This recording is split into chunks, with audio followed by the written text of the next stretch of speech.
नदी पर पुल बना लो तुम, नदी पर बांध मत बांधो।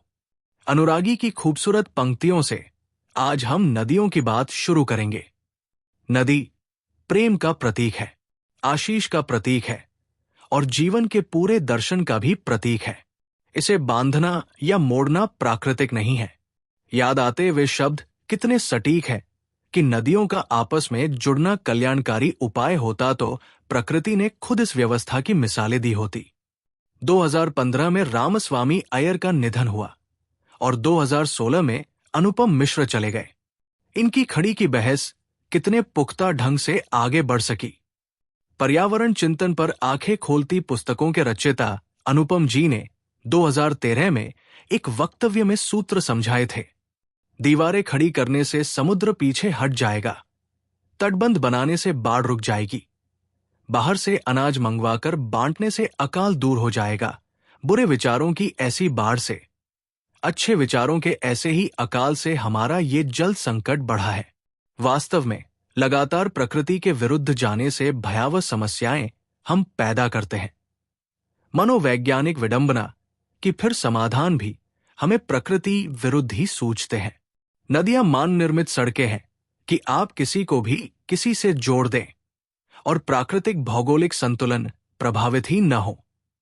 ये एक लंबी बहस रही। वाजपेयी सरकार के समय नदियां जोड़ने के शिगुफे ने बड़ा तूल पकड़ा था। 2005 के एक लेख में अनुपम जी का कहना था केन-बेतवा लिंक महंगी परियोजना है।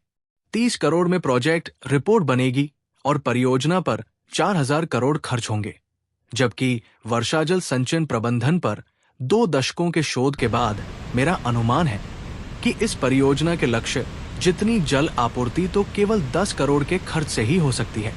ये दावा काल्पनिक नहीं था, बल्कि उन्होंने राजस्थान के 700 गांवों में इस प्रयोग के कामयाब होने का सबूत दिया था। खैर बहस चली, समितियां बनी और खूब जबानी व कागजी जमा खर्च होता रहा।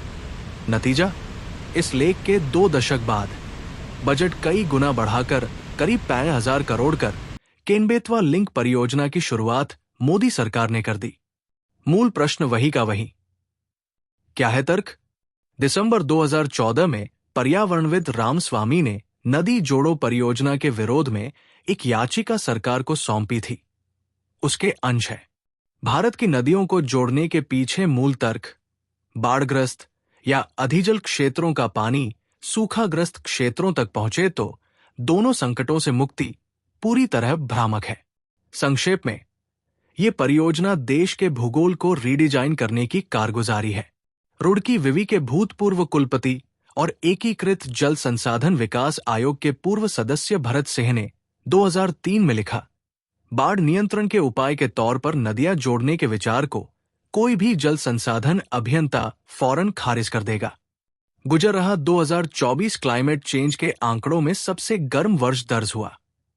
इसलिए भी दर्ज हुआ कि किसी देश ने किसी विशेष सकारात्मक पहल या वादे में दिलचस्पी नहीं ली। इसके उलट केन-बेतवा लिंक परियोजना को सुनहरा अध्याय बताने की होड़ लग गई। 19 दिसंबर को अनुपम जी की याद का दिन था, लेकिन हमने उनकी बातें भुलाकर ऐतिहासिक कदम उठाया। उनके शब्द याद कीजिए, बाढ़ और अकाल अकेले नहीं आते। इनसे पहले समाज में और भी बहुत कुछ ऐसा होता है जो होना नहीं चाहिए। बुरे कामों की बाढ़ आ जाती है। बिना पानी का स्वभाव समझे विकास के नाम पर कई तरह के काम होते हैं। देर से सही, अब भी समय है विकास का अर्थ शब्दकोश में बदला जाए। आइए नई नस्लों को नए पुराने भ्रमों से आजाद करने का बीड़ा उठाकर नए साल का स्वागत किया जाए। करना कुछ और था, हमें कर बैठे हम ये क्या, जितने भी लुत्फ है अब इसी हादसे में है।